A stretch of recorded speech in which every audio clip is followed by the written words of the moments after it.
Hey guys, it's Alex and Dad from 7th Hour Films, back again with Good Omens. Last time on Good Omens, we had Saturday morning fun time. What happened last episode? Well, to coin a phrase, all hell broke loose. We begin to, at least it appears to be, see the beginnings of the apocalypse right at the end as Anathema and Private Pulsifer get together.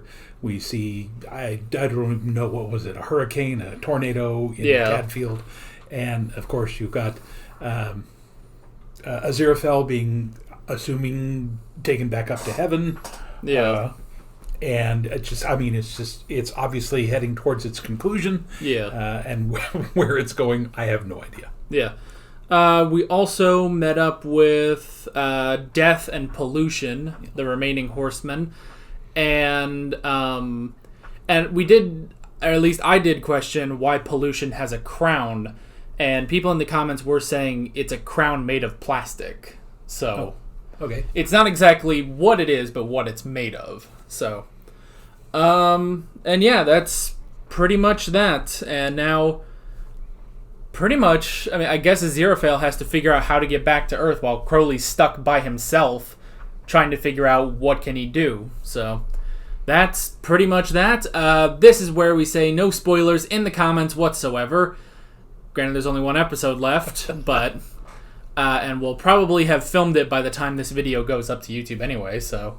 But yeah, no spoilers anyway for the people who are watching along with this series. And with that being said, we might as well get right into episode 5. Here we go.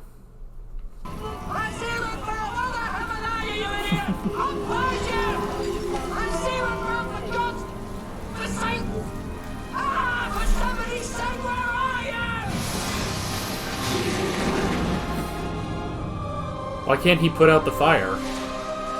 They're coming here, and then we make everything better. You got something in your eye.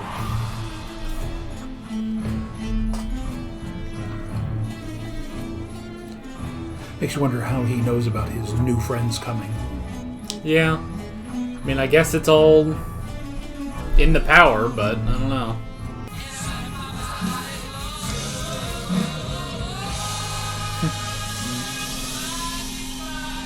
I was gonna say, it'd be interesting if he kept his glasses off now. I'm the Doomsday option.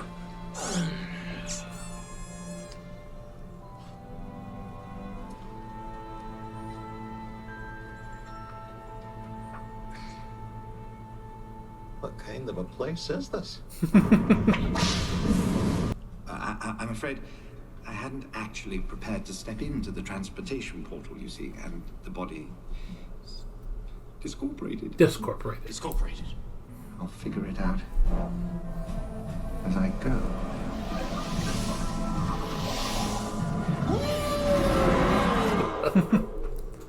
It's interesting that he would need a body.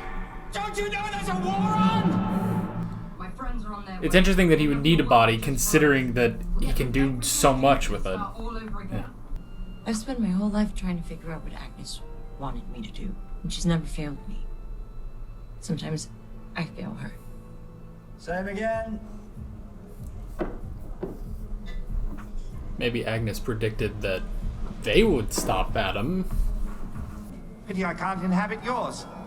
Angel, demon, probably explode. Yeah. So I'll meet you at Tadfield. But we're both gonna have to get a bit of a wiggle on. What? Tadfield. Airbase. I heard that with the wiggle on. Purpose of a visit to the UK? I ride to where the end of the world begins. Sounds like fun.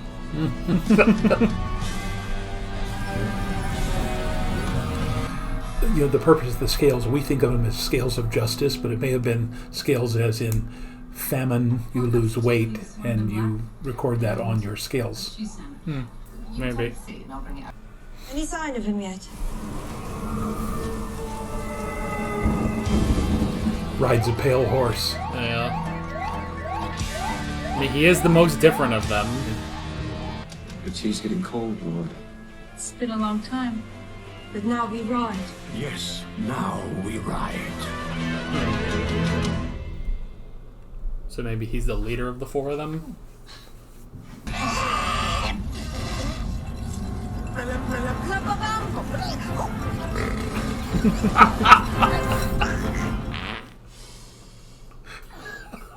Sprechen Sie Deutsch. I will hand you over, but you must be very quick. I'm attempting to avert the apocalypse. Right.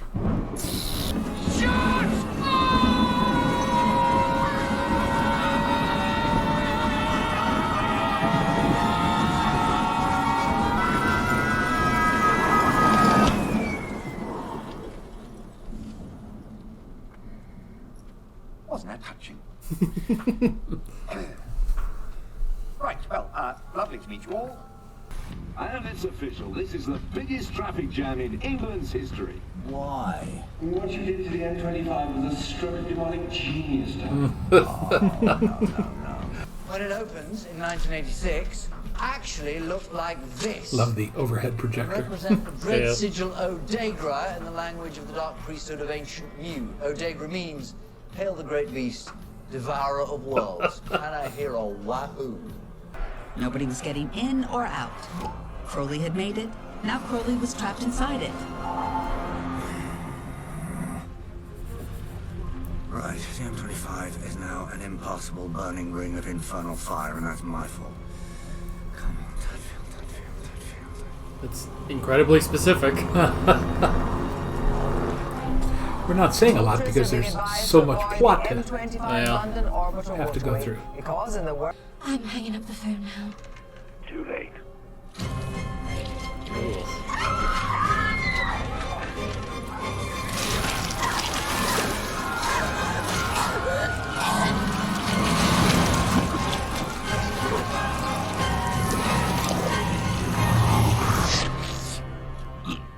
Tasty. Huh. Yeah, Crowley probably should have disconnected the line. Antichrist. This Antichrist of yours, how many nipples does he have? Oodles of them. Pots of nipples. Nipples everywhere. It'll fire anything. Silver bullets. That's werewolves. Garlic. Vampires. Bricks. That should do nicely. Ha!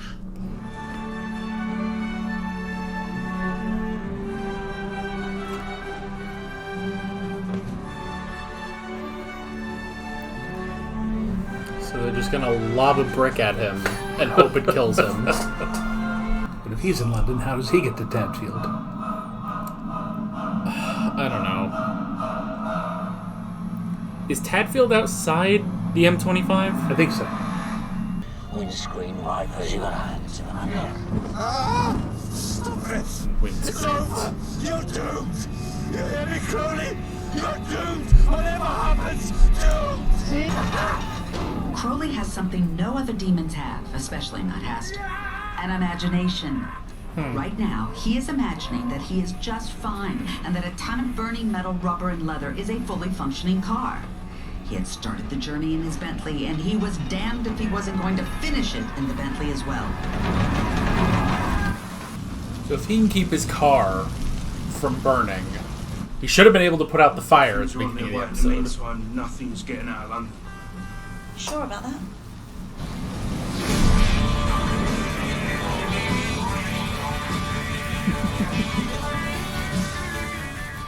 Whoosh. Right now, that's someone else's problem. I don't care. Dog, come back! Dog! Alright, I'm confused on this hellhound then. I'm sorry. I wasn't... I don't think I was thinking straight. I am now.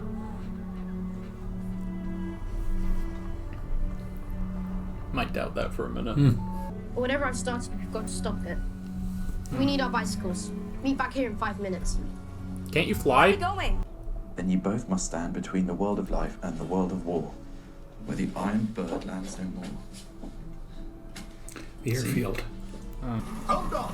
Extremely tightly, Sergeant Chadwell. If you be so Remember, Pulsifer can screw up electronics. That's his talent.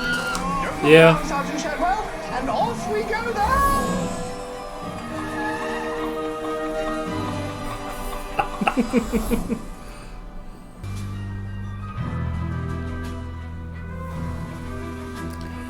Our airbase looked nothing like that when we lived in England. Reading a Neil Gaiman book. Very good, sir. Don't tell them we're coming, officer. We want it to be a surprise.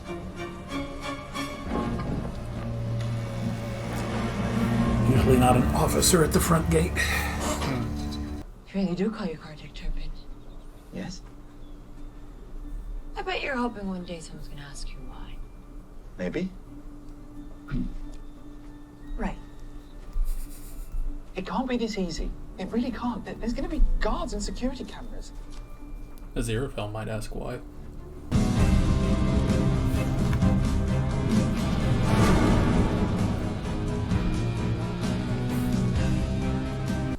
It's interesting how only death specifically changes how he looks. Yeah.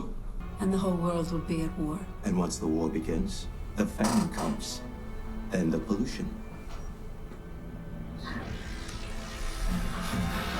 I mean, I was gonna say, We're in business. war and death are really getting stuff out of this. But famine and pollution's like it's sort of implied there. Young man? Yes. Very unusual weather for the time of year. I'm afraid I hadn't noticed. That's probably because your stupid car is on fire. All the chickens are coming home to roost. No more chickens. You know, I honestly don't see why they need an Antichrist. Yeah. The four of them seem to be alright on their own. When he joins us, we will be complete. Maybe he has to be the one to authorize it. Maybe? I don't know. I'm here!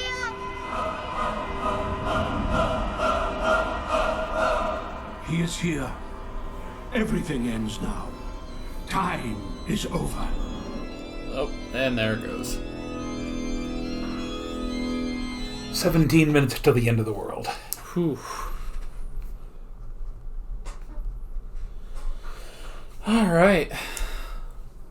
They've all converged onto one place.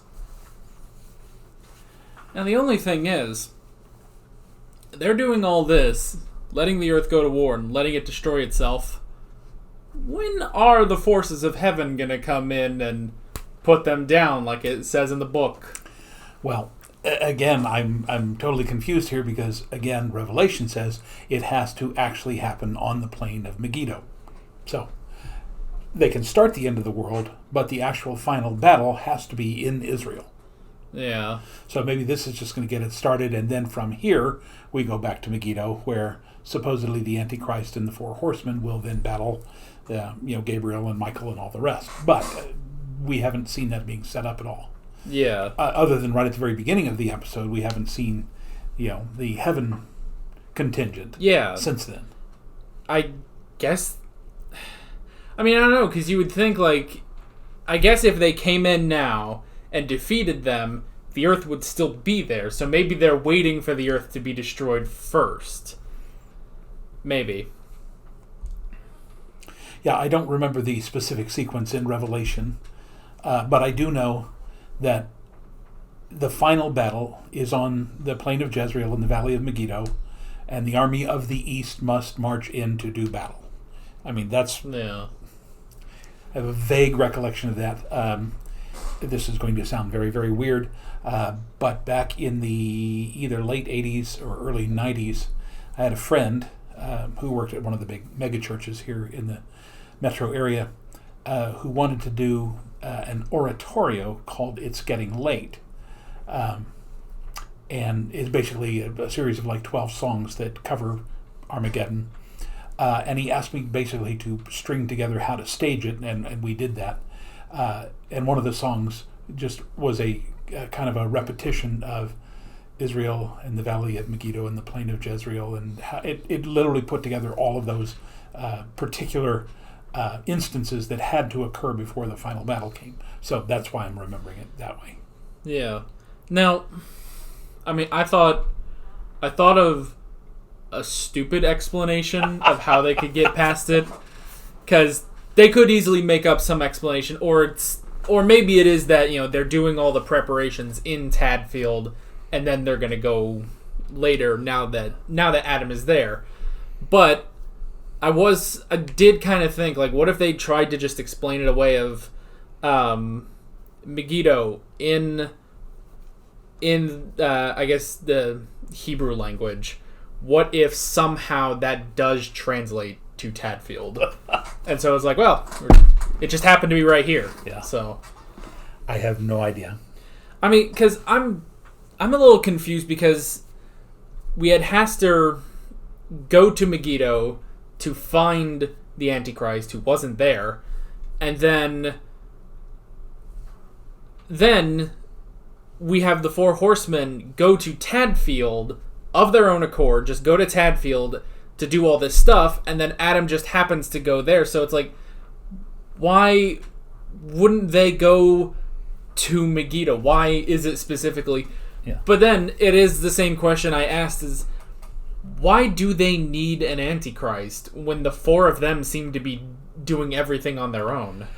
Again, it's like they're assembling the components of a bomb, but he is the trigger. He has to be the one who sets it all in motion. Now, again, I don't know that that's biblical, but that seems to be where they're going here, that they can get everything up to the point where he has to come in and say, it must start now. Yeah. So, at least that's my interpretation. And then during all this, the four horsemen are meeting up with Adam. Adam, who's now turning against them because he realizes that what he was doing was wrong. But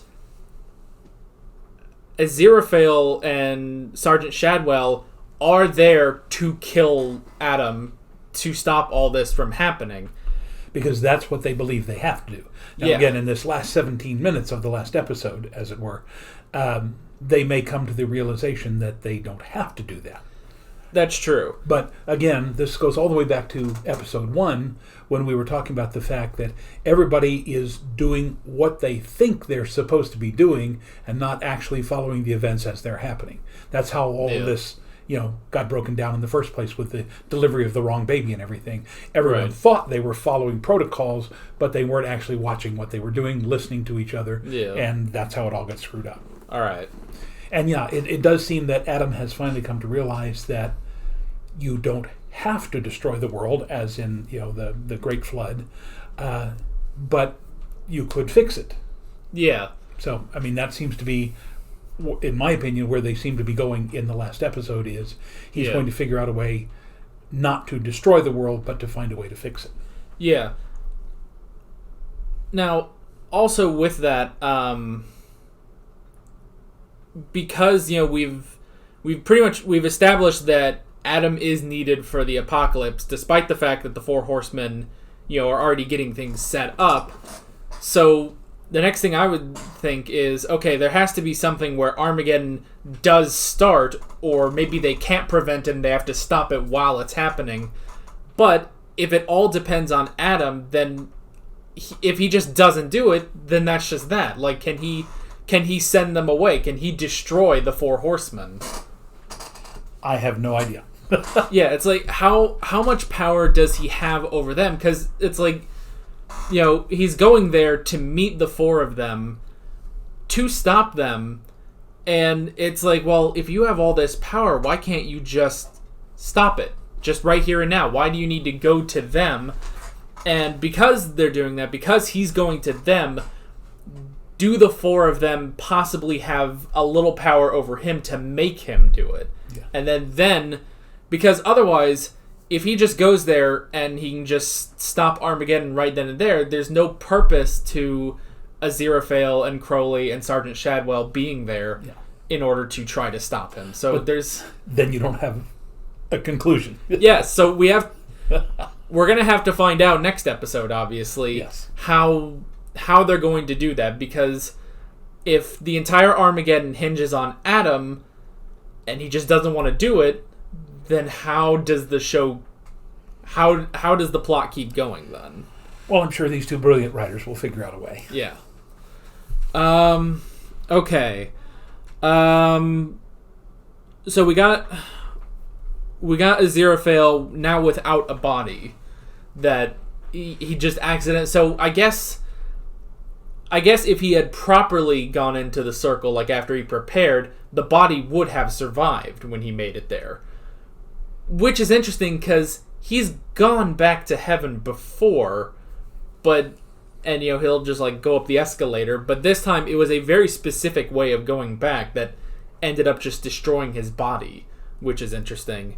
And then, which it does make it fun that he has to go find a new body, and he ends up getting the one seance lady and Madame Tracy.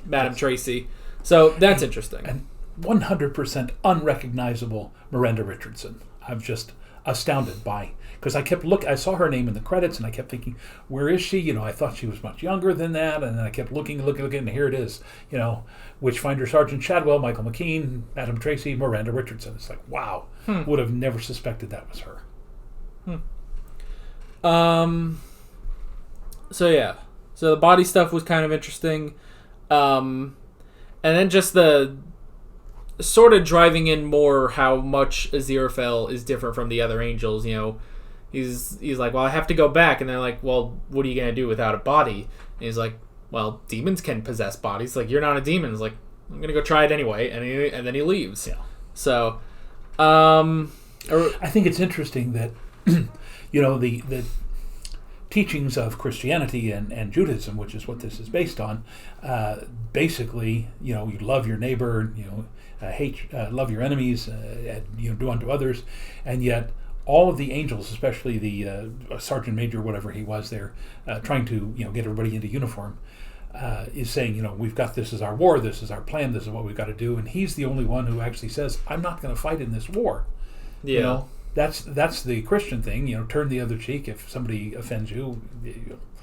So I think it's very interesting that he's actually standing up for the one of the basic tenets of Judeo-Christianity, and that is, you don't fight. Yeah. So. I mean, and we've said that these angels are very, well, especially in these later episodes, they're a lot more hostile to him than you would think they would be, because they're angels. You figured they were these, nice creatures like Aziraphale, because that's the thing, is they almost stereotype him as being the goody two-shoes angel. But again, you also have to think about this part, if, as Christianity says, we are all obedient to the will of God, then they're doing what they have been told. I'm going to probably offend some people by using this phrase. Oh boy. They're only following orders like good soldiers should. Yeah. Now, that has been used as justification for many, many regimes throughout history, but that's what they're doing. I mean, the angels are following the orders. They were told this is what's going to happen, and they refuse to budge from that.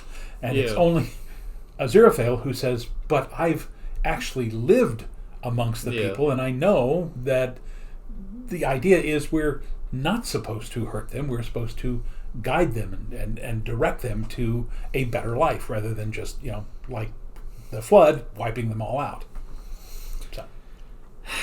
Yeah, and which, bringing that up with, this one angel, Aziraphale, who says, like, it's just our purpose to guide them in their lives and stuff like that. And, you think if we want to get to, this sort of utopia or paradise, then we have to destroy, all that's evil, and then destroy all the humans and let them go to heaven.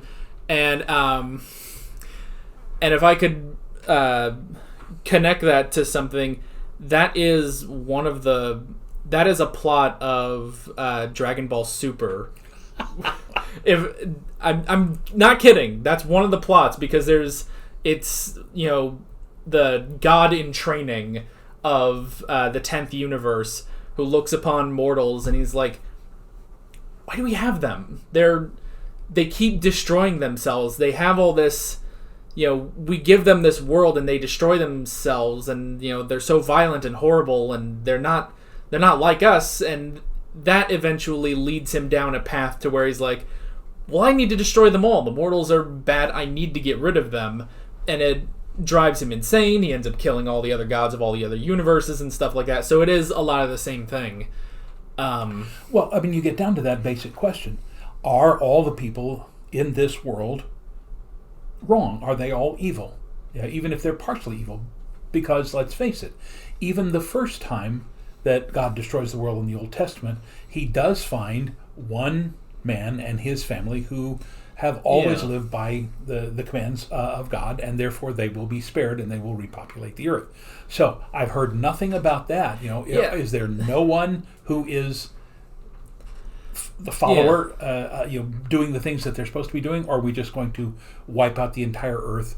And I don't know. It bothers me that supposedly good people will also be. Yeah, it's almost like doomed. They've had this prophecy since the book of Revelation, and they've been gearing up for it, but no one thought about what are we doing afterwards. So it's like, okay, we're gonna destroy all the evil, all the demons, destroy Satan. Cool.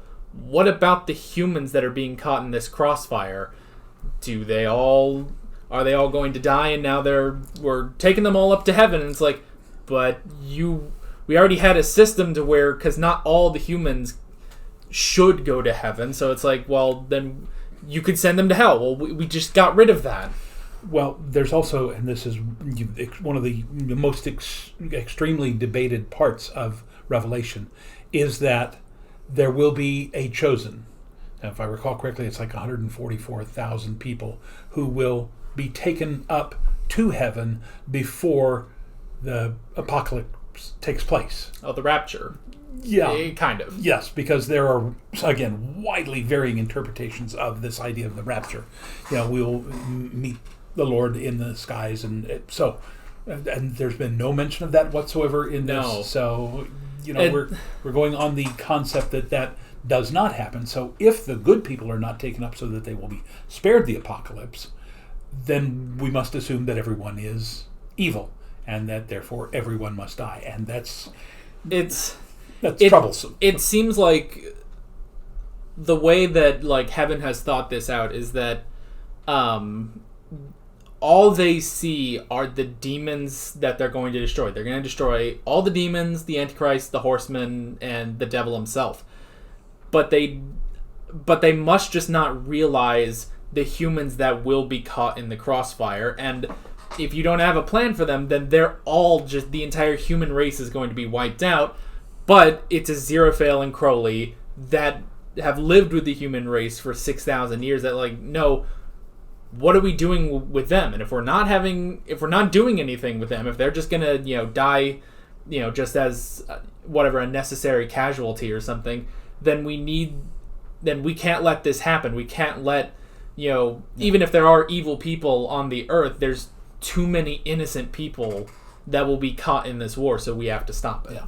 So and again, that essentially begs the question: if this is in fact the battle between heaven and hell, good and evil, and the world, the human beings are just caught in the crossfire, do they then ascend to the New Jerusalem, to the city of God, to sit there with the watching God and Jesus on his throne in the right hand and so forth?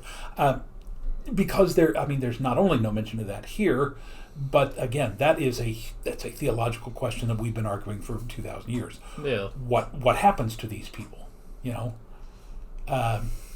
Because if the plan is to defeat Lucifer, to defeat Satan and all of the demons and hell, does that mean hell no longer exists? Yeah. Does that mean that these people simply disappear? Yeah. Or do they remain in hell for all eternity? Because that's essentially what people have been preaching for 2,000 years, is that if you don't go to heaven, then you will be eternally punished. And that's the thing, is that if you say, okay, well, hell will still be there and we'll still send the bad people there, it's like, so who's watching them? Are you just gonna leave them there, unguarded? It's like, are you gonna assign someone there? Which is sort of the thing with Hades. It's like, he didn't want to go to the underworld. He was just like, well, that's all I got left. And all right, I'll take it. And he sort of, he does his job, and he watches over everyone, and that's that. But in this version, with this, it's like, okay, we're destroying the landlord. What do we do with all the tenants then? If there is a new hell, perhaps it becomes more like, and you witnessed this personally, the Department of Motor Vehicles, where you Yeah. go in and you sit and you wait and nothing ever happens, and you just wonder what's going on. Why am I here?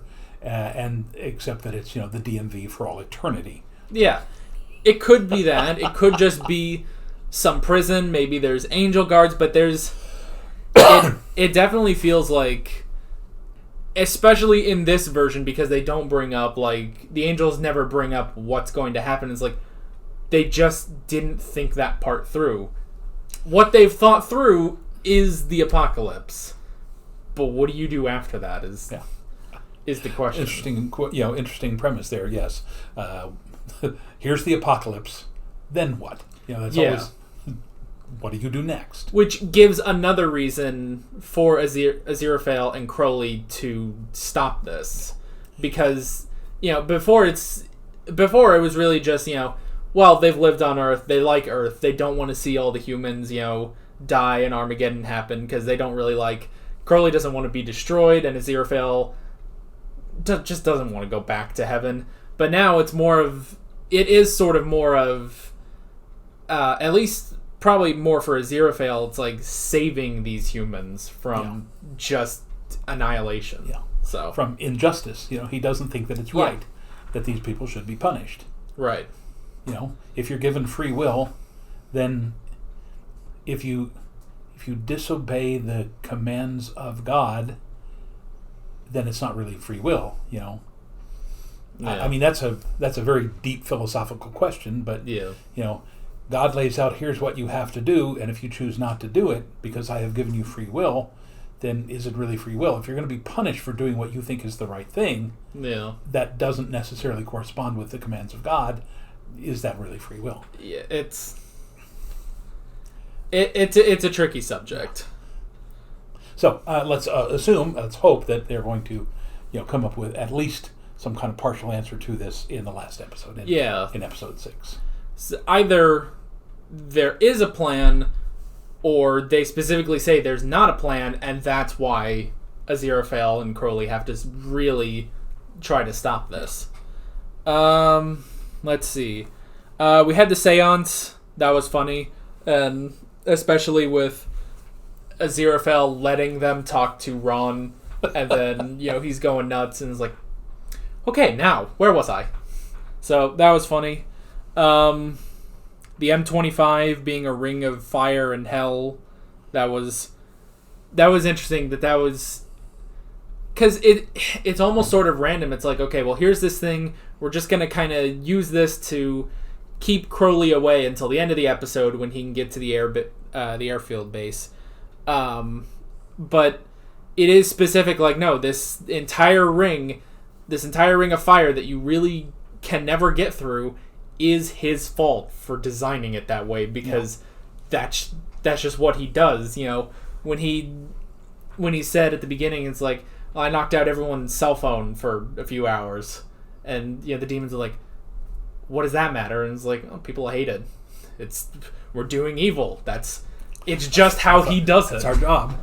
Yeah, and I have to say, again, you haven't experienced this yet, although you were with me and the family in the car. I think the highway system around Boston and the highway system in Dallas and Houston are also both designed by Crowley, because they are literally hell on earth. I was going to add in Chicago. Yeah. Because that was a pretty bad... That was just a traffic jam, really. Yeah. You can never drive through Boston. No, we've been to Boston twice, got lost both times. And part of that is because Boston is mostly underground and there are no landmarks. If you happen to be driving in the left-hand lane and you see your exits in the right-hand lane and you have to cross 4 lanes of traffic in the space of 15 feet, you can't do that. So I curse the people who designed the highway system in Boston and those in Dallas and Houston. And again, Chicago wasn't that bad. I could follow Chicago. Yeah, but we knew where we were going. We were just stuck there for an hour. Stuck for an hour. We literally drove about 5 miles in a single hour in Chicago because of the traffic jam. Yeah, I remember seeing. I think someone made a meme where it's like, it shows, I think, an overhead view of New York City, and just every line is just nice and straight, and there's square blocks, It's like, and here's Boston, and it's just so squiggly and turny, and it's crazy. Boston is like Washington, D.C. Fortunately, we don't drive in Washington, D.C. We take the metro and just walk around in there. But it's a fact that the city of Washington, D.C. was actually designed by a Frenchman, and the joke is that he was drunk the entire time. And so Washington, D.C. was laid out by a drunk Frenchman, so you can take it from there. Yeah.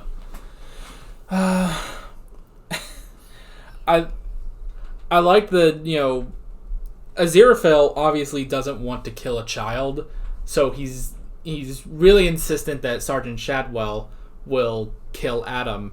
And he's like, okay, do you have any weapons? He's like, I've got this gun, it'll fire anything. It's silver bullets, and it's werewolves. Garlic, and it's vampires. A brick? That'll work. It's like, you could use any, maybe not garlic. Garlic probably wouldn't kill him, but you probably could use a silver bullet, and it would work, because it's just a bullet. But I don't know, I like the idea that they're just going in specifically to lob a brick at a kid to hope that ends Armageddon. So okay, I was confused by the Hellhound. Is he not as hellish anymore? Because again, because his name was supposed to lay out his properties, his powers or whatever. Yeah. And then when Adam simply named him Dog, he is now a dog. And like most dogs, they will turn away. They actually have a feeling when they can tell that people are bad, and they will run away from them. So I thought it was just a very interesting thing that even his own dog wouldn't do what he wanted. Yeah, because I mean, they've shown before, like when they went into Anathema's house and she had like a charm over to keep out evil, and the dog didn't want to go in. So it's like, okay, there's still part of him that is a hellhound, but even at that point he's like, no, I guess more of his dog side comes through, and even he wants to get away from Adam. Yeah. And then we kind of had a redemption for Adam, I guess, because now he has turned back to the good side, and he's not, trying to silence his friends and destroy the world, and now he's ready to fix the world. But in order to do that, he has to go against the Four Horsemen. Yeah. I like the very subtle thing that one of his friends, after they were there on the cricket field, the pitch, I think they call it, actually picked up a bat and was about to whack him in the head. Yeah. Before he said, "I'm okay now."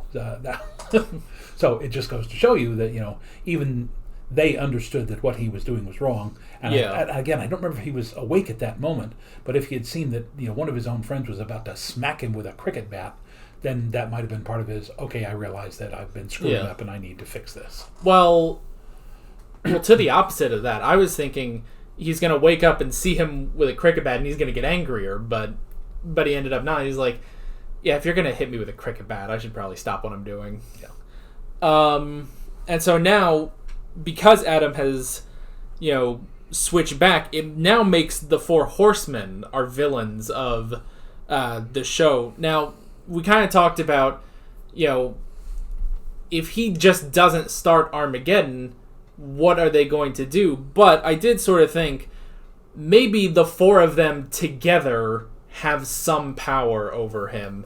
Like, maybe it's specifically that, or like they couldn't do it on their own, but the four, their powers combined, they can sort of influence him. Or I also thought of this, they could just bring in the devil. And honestly, why doesn't he just do it?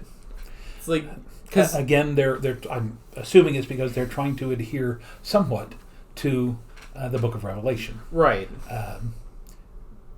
And in the Book of Revelation, Satan is not part of it. The plan is that you have to have the Antichrist, actually be the start of the whole thing. He's really just depending on the Antichrist and the Four Horsemen to do the job for him, basically. Yeah. But they could still bring him in. Like, that would be a way I could see, it's like, okay, if Adam's not going to do this, then we're just going to have to pull out all the stops and let the big guy do it. Call in the big guns. Yeah. Because, we've had throughout this entire show the voice of God, so it would it would make sense if you also brought in Satan. That would literally be the Shakespearean Deus Ex Machina, bringing in the devil in the machine in the last episode to try to bring it in. I'm hoping that's not what they do. I mean, I'm hoping that they have a brilliant conclusion to all of this. Yeah. I mean, I don't know. I could see them bringing him in to start the apocalypse. Like maybe the Four Horsemen call him and bring him in, or he just comes in of his own accord. And then they have to find a way to stop him, see how far Adam's powers go to try to go against him. But that's pretty much, I don't know, that's what I would think, but who knows. And then the last thing I kind of noted was it seems like Death seems to be the leader of the four of them. Like, he seems to be over the other three, which is interesting. And he even said, like, I am not of heaven or hell.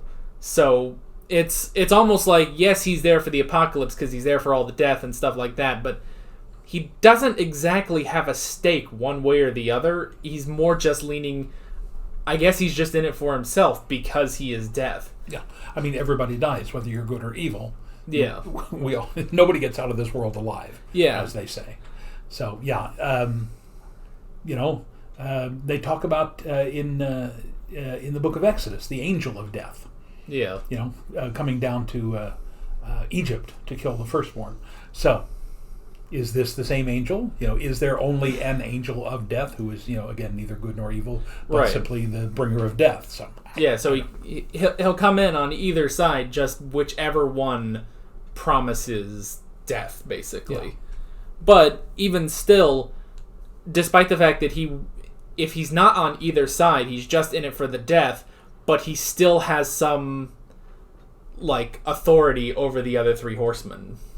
Well, I don't know so much authority is that they, each of them will ultimately end up with him.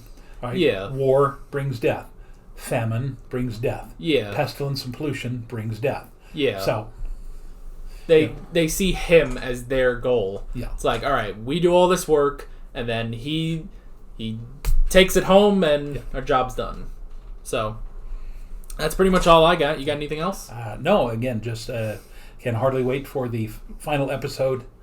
Looking forward to it. Yeah. I have again read the comments. I will be putting several of Mr. Pratchett's and Mr. Gaiman's books on my reading list. It may take me a year. You guys are probably aware that I really haven't read much fiction over the last 25 years. As a teacher, I've read easily 300 nonfiction books, mostly on world history and religion and culture and now Oklahoma history. But yeah, I'm getting back into fiction. I've deliberately not read any further in the Book of Good Omens than where we are here because I don't want to spoil the end of this, and I do want to compare ultimately the adaptation, the screen adaptation, to the book to see how it compares. We could also, like, once you finish the book, we could come back just for a short 10 to 15 minute video of what you think of the book and compare it to the screenplay. I mean, I wouldn't have read it, but still, I think I'll get the gist of it. I can't read for a while. I have textbooks, so anyway, and I have this. Yes, because see, he has it easy. He comes in, sits in front of a camera, and watches a TV show. Then I go back and I edit it. So, but yeah, that's pretty much it. Next time we will have the final episode. So long as Netflix doesn't cancel it. Oh, that was funny. But I've seen in the comments where somebody's already watched the final episodes, haven't they? Yeah. Okay. So yeah. So it'll be there. We'll find it somewhere. We'll watch it. We'll pirate it. No, we won't. We have Amazon. You didn't say Prime. that. No, we've got Amazon Prime, which is how we're watching this with subtitles and everything. It's nice. So, but yeah, we'll get to that next time. So, with all that being said, we're Alex and Dad from 7th Hour Films, and we'll see you guys next time. Take care. Alright guys, thanks for watching this video. If you want to watch more of our Good Omens reactions, you can click on the playlist, you can subscribe if you haven't done that already, and be sure you hit that notification bell. You can support me on Patreon and follow me on social media. Links below in the description. See you guys later.